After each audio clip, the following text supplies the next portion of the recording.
Hello students, आज हम lesson 4 the structure of atom या परमाणु की संरचना को स्टडी करते हैं। जैसा हमने लेसन 3 में देखा था कि हर एक मैटर जो है वो एटम्स और मॉलिक्यूल्स का बना हुआ होता है। तो हमारे मैटर 3 टाइप्स के हैं, सॉलिड, लिक्विड एंड गैस। हर एक पदार्थ किसका बना हुआ है? एटम्स या मॉलिक्यूल्स।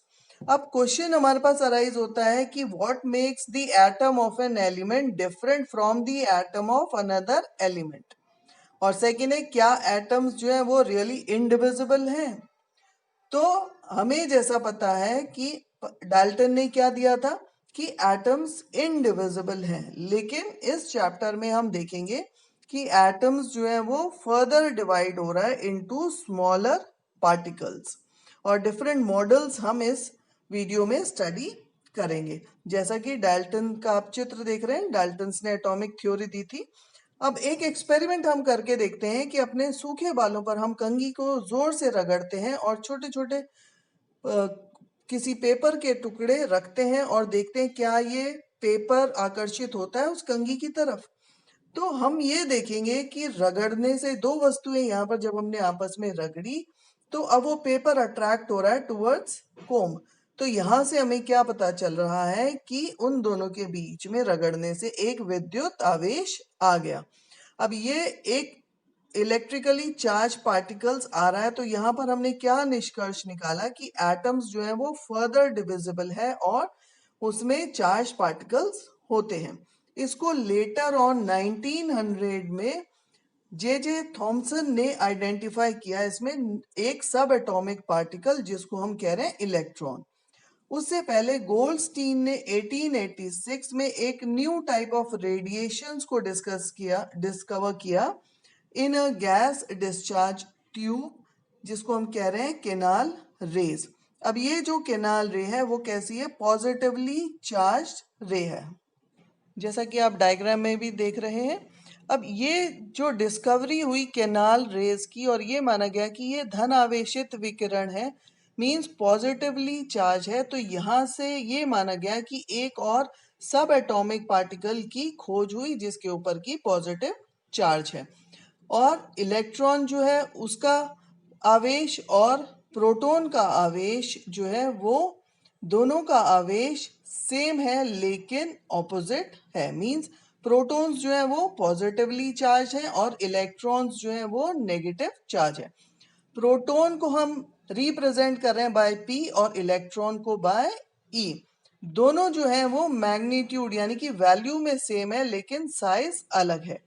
इलेक्ट्रॉन का जो मास है या द्रव्यमान है वो जनरली नेग्लिजिबल माना जाता है और प्रोटॉन का जो मास है वो लगभग 2000 गुना उससे अधिक होता है। अब डाल्टन्स एटॉमिक थ्योरी ने क्या कहा था कि पार्टिकल जो है वो इनडिविजिबल है और इनडिस्ट्रक्टिबल है, लेकिन हमने जैसा अभी देखा कि दो फंडामेंटल पार्टिकल्स डिस्कवर हुए, इलेक्ट्रॉन्स और प्रोटॉन्स। उससे क्या हुआ? Failure of the aspect of Dalton's atomic theory की पार्टिकल जो है वो इनडिविजिबल है। अब ये जो इलेक्ट्रॉन और प्रोटॉन्स है एक एटम के अंदर, ये किस तरह से व्यवस्थित है, इसको अलग अलग साइंटिस्ट ने अलग अलग थ्योरीज को दिया या अलग अलग मॉडल्स इसमें दिए गए कि किस तरह से इलेक्ट्रॉन और प्रोटॉन परमाणु के भीतर व्यवस्थित है। और सबसे पहले जो मॉडल प्रस्तुत किया गया था वो था जे थॉमसन वैज्ञानिक ने ये मॉडल दिया था। अब इन साइंटिस्ट से पहले एक और साइंटिस्ट थे डेमोक्रिटिक्स, उन्होंने भी बताया था कि एटम जो है वो एक स्मॉल हार्ड पार्टिकल है, इनफाइनाइट इन नंबर और एंड ऑलवेज आर मूविंग। अब थॉमसन्स मॉडल क्या कह रहा है? उन्होंने अपने मॉडल को कंपेयर किया बाय क्रिसमस पुडिंग, या हम खीर ले सकते हैं या वाटरमेलन ले सकते हैं, तरबूज, जिसके अंदर की जो पॉजिटिव पार्ट है उसका धन आवेशित गोला जो है उसको हमने क्या माना है, जो उसका लाल भाग है वो उसका धन आवेशित भाग है और उसके अंदर जो काले जो बीज हैं वो उन्होंने इलेक्ट्रॉन्स उसके अंदर माना। उसी तरह से हम खीर का एग्जाम्पल ले सकते हैं। जो व्हाइट खीर है वो क्या है, उसका पॉजिटिव पार्ट, और जो उसके अंदर सूखे मेवे हम डालते हैं वो उसका नेगेटिव पार्ट। जैसा कि अब आप चित्र में भी देख रहे हैं कि हमने चित्र में दिखाया है कि किस तरह से उसका जो रेड भाग है वो उसका पॉजिटिव पार्ट है, और जो ब्लैक जो उसके बीज हैं इलेक्ट्रॉन्स, उनको माना गया है। अब थॉमसन्स मॉडल ने क्या दो पॉइंट्स प्रस्तावित किए कि परमाणु धनावेशित गोले का बना हुआ है, या एटम जो है that consist of positively charge sphere, और उसके अंदर इलेक्ट्रॉन्स एम्बेडेड हैं।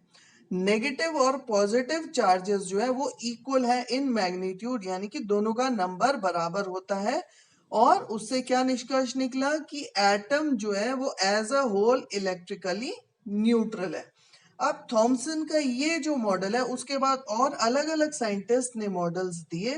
तो दूसरे for example like Rutherford, bore, उनके मॉडल्स जो हैं उनके पॉइंट्स को थॉमसन मॉडल वेरीफाई नहीं कर पाया, तो इसलिए थॉमसन का मॉडल जो है वो वीक माना गया। अब थॉमसन को इलेक्ट्रॉन की खोज पर 1906 में फिजिक्स में नोबेल पुरस्कार दिया गया।